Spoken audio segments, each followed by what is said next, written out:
हमारे के चिथड़ा उड़ाई लखनऊ में रहे ना जी लोग हमरा के। हाथी चले बाजार तो कुत्ता भोके आ जा।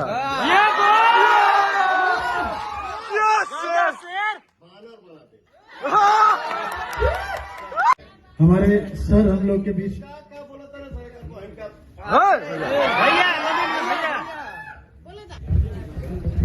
कुकुर कुछ भौंका तरह सर। तू जवाब देना मैं उचित नहीं समझता। नहीं भैया नहीं।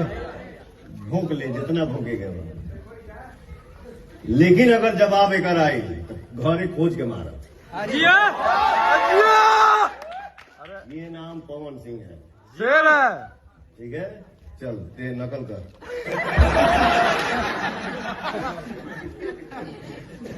अगर जवाब आई दूगो कुत्ता भौंका था ना सर लखनऊ में। हाँ जाए तो भैया